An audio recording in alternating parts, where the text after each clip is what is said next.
amigos? Buenas tardes.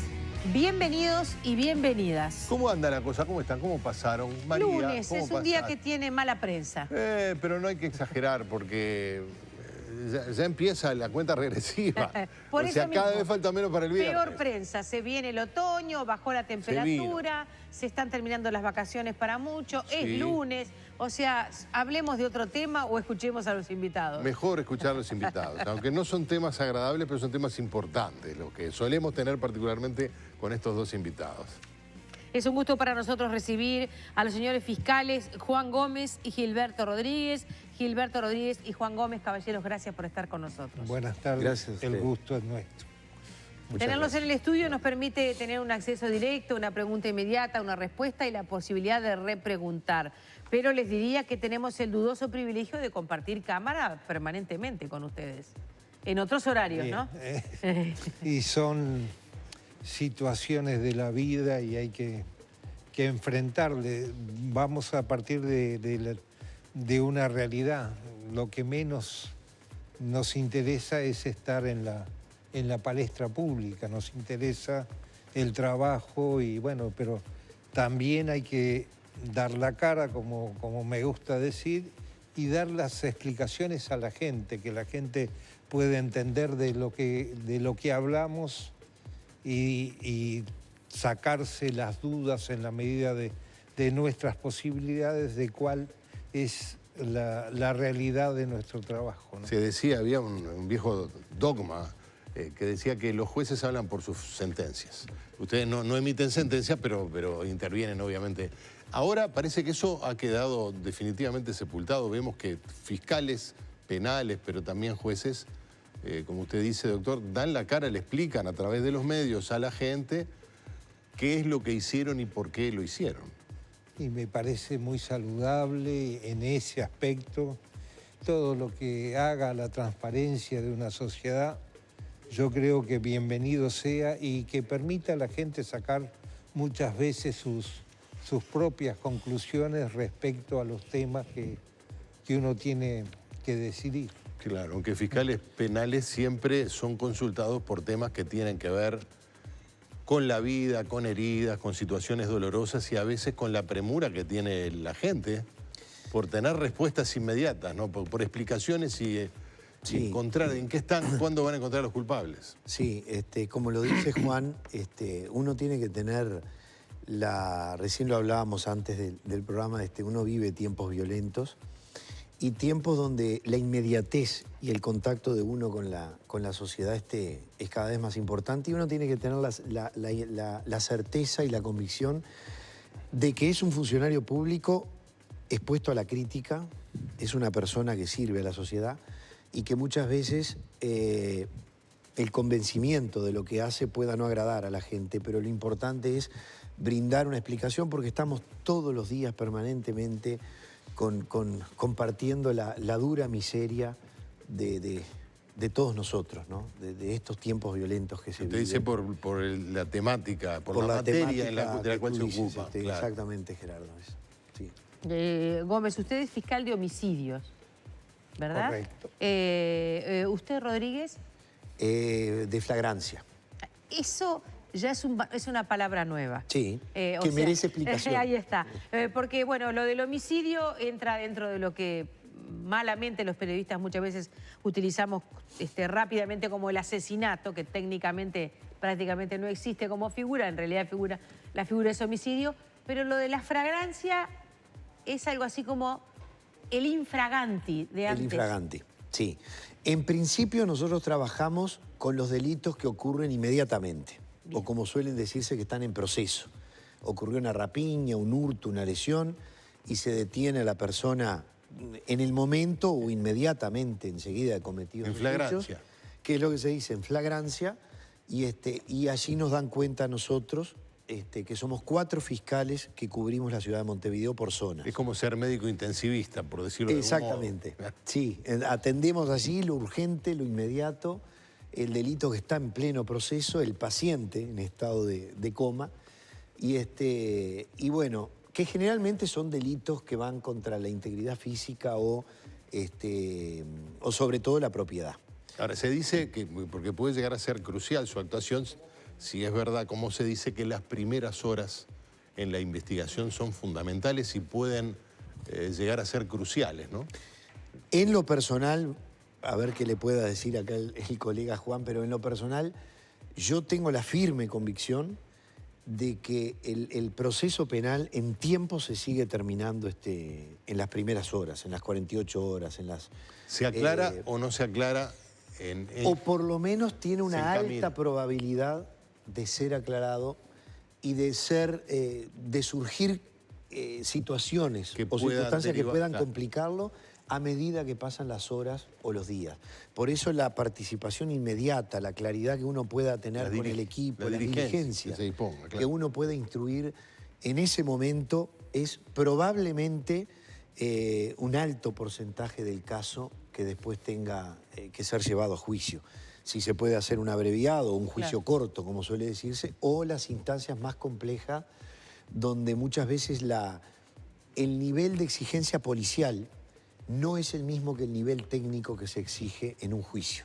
Los parámetros de medición y de exigencia. A ver. Los parámetros de medición y de exigencia, el doctor Gómez les puede decir de la experiencia en homicidios en adultos. Yo estuve unos cuantos meses en adolescentes, que en adolescentes también trabajamos, algunos casos con Juan tuvimos también de homicidios, donde todo va a juicio.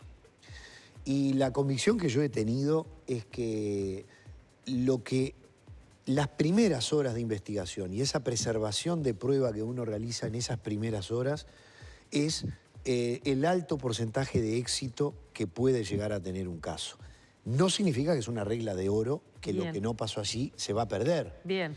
Hay un trabajo de campo que se sigue actuando, que era lo que hablábamos recién fuera de cámara, que no es la instancia de flagrancia o de investigación en el turno, sino el trabajo de campo que se comienza a hacer con el equipo y la policía después.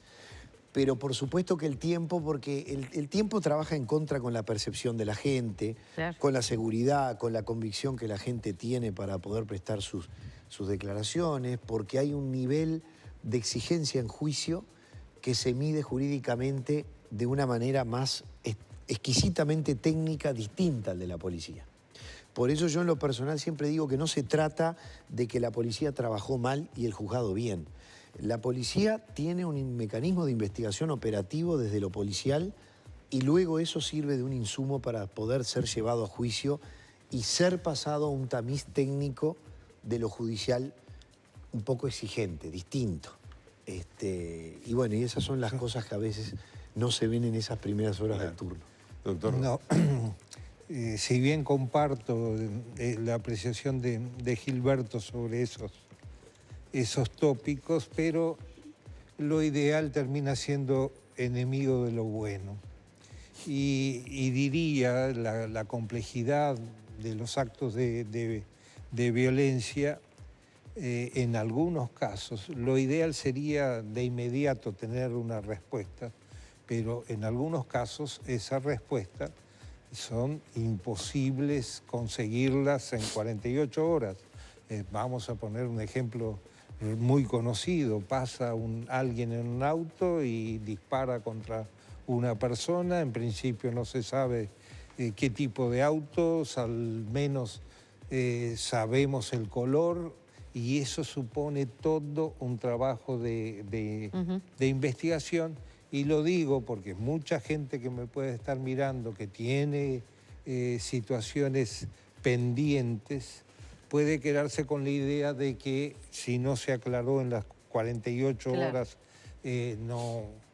no va a tener un resultado esa investigación. Y muchas veces el resultado depende de cooperación de testigos que a veces demuestran un legítimo temor, y vencer ese temor supone todo un trabajo. Entonces, la mayoría de las investigaciones están requiriendo un tiempo mayor. Y le digo más, en nuestro trabajo diario a veces estamos aclarando hechos que ocurrieron hace un año, pero eso es Esa es la realidad. Lo bueno sería que las cosas ocurrieran como señala mi colega, de que uno en las primeras 48 horas pudiera contar con todas las evidencias y que luego pudiéramos llevar esas evidencias a un juicio, que es todo un trabajo distinto, también nuevo para los fiscales, de cómo se enfrenta un juicio oral y público, porque uno ha escuchado, hay demasiados procesos abreviados, demasiadas suspensiones condicionales del proceso y pocos juicios orales y públicos. En primer lugar, la preparación de un juicio oral y público no es lo que teníamos en escrito, que antes el fiscal acusaba en base a un expediente en el cual habría participado o no en todo su desarrollo. Digo, ahora para presentar un juicio oral y público uno tiene que tener un extremo cuidado de qué es lo que presenta, en qué momento lo incorpora al juicio. El juez está únicamente para controlar, y debe ser así, la regularidad y la igualdad de las partes, y las defensas muchas veces van a cuestionar si la Fiscalía no hace bien su trabajo.